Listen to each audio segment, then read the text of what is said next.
नमस्कार, मैं हूं जोया खान और पावर ऑफ वन न्यूज में आप सभी का बहुत बहुत स्वागत है।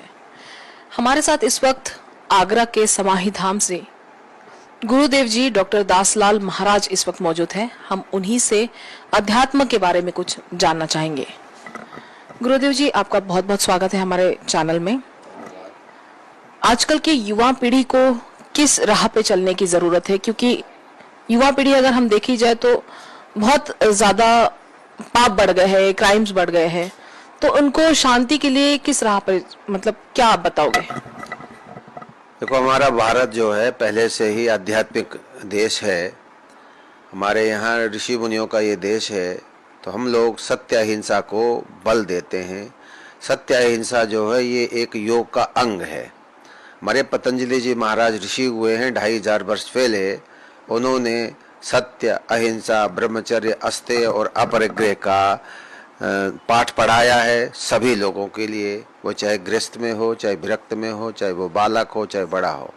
तो सबसे पहली सीढ़ी तो ये अध्यात्म के लिए भी और विश्व शांति के लिए भी व्यक्ति सत्य के मार्ग पर चले और अहिंसा के मार्ग को अपनाए। ये दो जो हैं एक प्रकार से स्तंभ हैं जीवन के, अध्यात्म की भी, भक्ति की भी और देशभक्ति की भी हो। किसी भी क्षेत्र में जाएं, यदि हम सत्य और अहिंसा पर चलते हैं तो हम सब जगह कामयाब हैं। यदि हम सत्य और अहिंसा का पालन नहीं करते हैं, इसमें किसी भी प्रकार से गड़बड़ी करते हैं, तो हमारा कहीं पर किसी प्रकार से उत्थान नहीं हो सकता, चाहे लौकिक जीवन में चाहे आध्यात्मिक जीवन में। तो ये कुछ ऐसे बहुत बेसिक प्रिंसिपल्स होते हैं जो सबको पालन करने होते हैं। माता पिता को चाहिए अपने बच्चों को बचपन से ही अच्छी राह दिखाएं, और विद्यालय भी ऐसे होने चाहिए जहाँ धर्म और संस्कृति की बात आवे, जहाँ उनको सदाचार सिखाया जाए, नैतिकता सिखाई जाए, योगासन कराए जाए, और योगासन में जो नैतिक जो मूल्य हैं हमारे जीवन के, जिससे हमें एक स्वच्छ दिशा में एक मानव बने, अच्छे नागरिक बने और देश को अच्छी दिशा दें, ऐसी पढ़ाई हमारी होनी चाहिए। वो पढ़ाई सबसे पहले घर से ही होती है। माँ बाप ही उसके पहले शिक्षक होते हैं। अगर माँ बाप उसको ठीक शिक्षा देते हैं तो बच्चा आगे जाकर के अच्छा होता है। और माँ बाप के पास टाइम ही नहीं है। आजकल किसी का दोष ज़्यादा नहीं है, दोष सबका है। माँ बाप का भी दोष है, क्योंकि वो बच्चे को देखते ही नहीं है, अच्छी संस्कार देते ही नहीं है, उनके पास टाइम ही नहीं है। तो बच्चा आजकल के माहौल में जो कुछ भी देख रहा है इसी को सीखता है। जो पुरानी परंपरा है उससे तो जुड़ता नहीं, वो उससे वो बेखबर है, इसलिए वो गलत रास्ते पर चला जाता है। नशा करेगा, क्राइम में जाएगा, या जो भी उत्पाद समाज में हो रहे हैं ये उसमें लग जाएगा।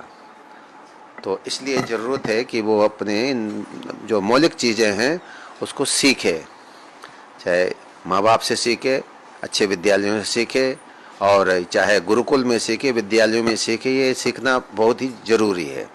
तो हम लोगों का ये जो अध्यात्म है ये तो विशेष करके प्रौढ़ लोगों के लिए होता है, जो काफ़ी समझदार हैं, जिन्होंने काफ़ी कुछ जीवन को समझ लिया है। वो फिर अपने आत्म साक्षात्कार की ओर, परमात्मा की प्राप्ति की ओर जो जाना चाहते हैं, खास करके उन लोगों के लिए होता है। बालकों के लिए तो केवल इतना ही है कि अपने चरित्र को ठीक रखें, शांति से अपने जीवन को आगे बढ़ाएं, पढ़ाई करें, किसी प्रकार की कोई ऐसी वो न करें, गलत रास्ते का चयन न करें जिससे वो रास्ते से भटक जाए। तो ये ज़रूरी है कि अपने जीवन मूल्यों को, जो हमारे पहले से ही प्रिंसिपल्स हैं, उन पर आधारित अपने जीवन को बनाए। ये बात है। नागपुर के दौरे पर आप पहली बार आए हैं? नहीं, मेरे ये तीसरा वो है, राउंड है। 2 बार पहले भी आए थे। गोकुल आश्रम उधर थोड़ी दूरी पर है, वहाँ पर 2 बार हम आ चुके हैं, और तब भी इसी प्रकार से ये कार्यक्रम हुआ था। तो हमारे कार्यक्रम में एक तो योगा पर हम लोग, योग जिसको कहते हैं, आसन जो स्वास्थ्य के लिए बहुत ज़रूरी है, उसका हम लोग 1 घंटा 1.5 घंटे अभ्यास कराते हैं लोगों को, करते भी हैं, कराते भी हैं। फिर हम लोग मेडिटेशन पर बल देते हैं, 1 घंटा 1.5 घंटा मेडिटेशन करते हैं। आपको जो भी आपकी चॉइस है, जो भी आपका वो है, लाइन है, हमारा अपनी लाइन होती है, तो उस मेडिटेशन को हम लोग करते हैं। मेडिटेशन का मतलब होता है अपने को समझना, अपने अंदर झांकना, जो अंदर जो हमारे गुप्त चीज़ें हैं, लेटेंट वस्तुएं हैं, उसको समझना। या फिर कहो दूसरे रूप में कि परमात्मा के भिन्न भिन्न रूप हैं, उन रूपों को मान करके उनसे हेल्प लेना, उनका इमेज अपने यहाँ स्थापित करना। उनका ध्यान करना। तो कई प्रकार से ध्यान होता है, उसकी कई वेराइटीज़ हैं। एक निर्गुण ध्यान भी होता है, एक आत्मा का ध्यान भी होता है, एक किसी इमेज का, किसी रूप का ध्यान होता है। रूप का मतलब किसी शक्ल का, किसी अवतार का, किसी महापुरुष का। तो ये ध्यान के अलग अलग तरीके हैं। तो उनमें से किसी तरीकों को लेकर के हम अपने जीवन में उनकी सहायता लेते हैं। यदि हम उनका ध्यान करते हैं तो हमें उनकी कृपा प्राप्त होती है, तो उनका ब्लेसिंग्स हमें मिलते रहते हैं। तो ये ध्यान भी हम लोग करते हैं। ये जीवन को बनाने वाली चीज़ होती है। चाहे हम ओल्ड एज में आ गए हैं, तो यदि हम ध्यान करते हैं तो हमारा जीवन आगे का भी सुधर जाता है। हम लोग रिवर्थ को मानते हैं, अगला जन्म मानते हैं। गीता में भगवान ने कहा अर्जुन से कि अर्जुन तुम्हें योग करना चाहिए, ध्यान करना चाहिए। अर्जुन ने कहा मैं बीच में छूट जाए, मेरा शरीर चला जाए, फिर तो बेकार हो जाएगा जो मैं कुछ साधना करूँगा, ध्यान करूँगा, मेडिटेशन करूँगा। भगवान के ना ऐसा नहीं है। यदि साधना करोगे, बीच में अगर तुम्हारा शरीर भी छूट भी जाए तो तुम ऊपर के लोकों में जाओगे, देव लोकों में चले जाओगे, करोड़ों वर्ष तक रहोगे, और उसके बाद एक बार फिर मनुष्य के जीवन तुम्हें मिलेगा। फिर अपने योग की साधना को तुम आगे बढ़ाओगे। तुम्हारे जो योग के जो संस्कार हैं, जो तुम्हारे इम्प्रेशंस हैं चित्त में, वो कभी खत्म नहीं होंगे। तो इस प्रकार से हम लोग रिवर्थ को मानते हैं, पुनर्जन्म को मानते हैं। तो ये है कि जितना हम अपने शरीर को, अपने आत्मा को रिफाइन कर लेंगे, अगर कोई कमी रह जाएगी वो दूसरे जन्म में वो उससे आगे की बढ़ोतरी होती है। ये हम लोग मानते हैं। तो जीवन को सुंदर बनाने के लिए हमें बुढ़ापे में भी योग करना चाहिए, आसन करना चाहिए, ध्यान करना चाहिए। ये हमारे लिए बहुत ही ज़रूरी है, ताकि हमारा जीवन जो है सुधर जाए और अंत में हम कष्ट न पाएं, और आगे भी हमारा जीवन और प्रोमोटेड हो जाए, अपलिफ्टमेंट को हम प्राप्त करें। क्या बदलाव आया है? तीसरी यात्रा है आपकी नागपुर में, तो कुछ बदलाव दिखा है यहाँ के वातावरण में?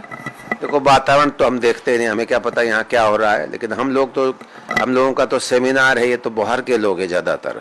लोकल आदमी तो कम जुड़ता है, क्योंकि हमारा कल्चर शायद इनको नहीं मिलता है। अध्यात्म से लोग जुड़ना नहीं चाहते, लेकिन फिर भी लोग आते हैं परेशानियों से, कोई बीमारी के लिए, किसके लिए। तो ठीक है, जैसे पहले था लगभग वैसे ही है। लेकिन हम लोगों का तो ये सेमिनार, जगह जगह के लोग जो हैं समय लेकर के यहाँ आते हैं। भाई चलो, हम लोगों का एक सेमिनार यह चल रहा है योग का, अध्यात्म का, तो उसमें एकत्रित होकर के अपना वो लेते हैं, उसका लाभ लेते हैं, उसके लर्निंग करते हैं, शिक्षा लेते हैं, मतलब ये है। तो लगभग वैसे ही है। वो तो हमें तो नहीं पता समाज में क्या हो रहा है, वो तो सामाजिक व्यक्ति कोई होता है उसको पता होता है क्या कितना सुधार हुआ बच्चों में या समाज में। तो हम लोग तो एक दिन दो दिन के लिए आते, इससे हमें पता नहीं चलेगा। पर यह हमारी शिक्षा ये है कि भाई सब अच्छी रास्ते पर चले, योग करें अपने शरीर को स्वस्थ रखने के लिए, अपने माइंड और उसको स्थिर करने के लिए, स्वस्थ रखने के लिए योग अभ्यास करें। और थोड़ा थोड़ा मेडिटेशन भी करना चाहिए। मेडिटेशन अंदर की शक्ति है, उससे व्यक्ति जो है निर्भीक रहता है और अपने रास्ते पर ठीक से चल पड़ता है। उसको अपने आत्मविश्वास उसका बढ़ जाता है मेडिटेशन करने से। तो मेडिटेशन भी बच्चों को भी करना चाहिए, विद्यार्थियों को भी करना चाहिए, जो यंग एज वाले उनको भी करना चाहिए, ताकि उनका लंबा जीवन है अभी बहुत कुछ, तो उसको वो ठीक प्रकार से जी सके, सफलतापूर्वक जी सके और कामयाबी पूर्वक देश के एक महान व्यक्ति के रूप में वो उभर करके आगे आए। तो ये बात है। आजकल की जनरेशन में देखा जाए तो क्रोध बहुत ज्यादा बढ़ गया है, जिसकी वजह से घटनाएं घटती है, मर्डर्स होते हैं, दुश्मनियां निकल जाती है। तो ऐसे युवा पीढ़ी को हमारे माध्यम से आप क्या मैसेज देना चाहोगे? युवा पीढ़ी में एक तो ये है कि थोड़ा माँ बाप के भी संस्कार, जैसे मैंने बताया, उनको ठीक से रास्ता नहीं बताते बचपन में। वो छुट्टे जैसे जानवर होते हैं ना, इसका कोई मालिक नहीं होता है, बचपन में इस तरह से हो रहे हैं, तो उनको कंट्रोल पहले से ही कंट्रोल में नहीं रखा जाता है। इसलिए उनकी प्रवृत्ति स्वच्छंद हो जाती है, वो अपने मनमाने ढंग से करने लगते हैं, जो भी जैसे चाहे वैसे करते हैं। इसलिए उनकी प्रवृत्ति खराब हो जाती है, ज़्यादा ही मतलब स्वच्छंद हो जाते हैं, उनके जीवन में कोई कंट्रोल जैसी स्थिति नहीं होती। तो माता पिता को, विद्यार्थी को, सबको अपने ठीक से रख के रहेंगे तो उनका जीवन ठीक हो सकता है। तो विद्यार्थी भी इस बात को समझते नहीं है, क्योंकि छोटे बच्चे होते हैं, उनको अपने पता ही नहीं होता हम क्या कर रहे हैं। एक उलझन की स्थिति में होते हैं, एक अज्ञान की स्थिति में होते हैं, इसलिए जैसे चाहे वैसे करते हैं, परिणाम फिर दुखी होता है, क्राइम होता है, और क्राइम से जो सब हर आदमी उससे परेशान रहता है, घर वाले भी परेशान रहेंगे, समाज भी परेशान रहेगा। तो ये बच्चों में ये क्राइम बढ़ रहा है, फ्रस्ट्रेशन बढ़ रहा है, सुसाइड भी करते हैं, सब चीज़ें हैं। तो इसमें शिक्षा की कमी है, सद शिक्षा, अच्छी शिक्षा की कमी होने से ये सब कुछ होता है। तो अध्यात्म जो है सच्ची शिक्षा देता है, अच्छी शिक्षा देता है, जिससे व्यक्ति एक सुंदर व्यक्ति बने, नागरिक बने, मानव बने, वो क्राइम नहीं करता। जैसे मैंने पहले ही कहा था कि सत्य और अहिंसा जो दो ऐसे रास्ते हैं, यदि हम अपने जीवन में इसकी गांठ बांध लें तो हम गलत रास्ते पर नहीं जा सकते। एक सभ्य नागरिक बनकर के देश के लिए एक उपयोगी व्यक्ति सिद्ध हो सकते हैं।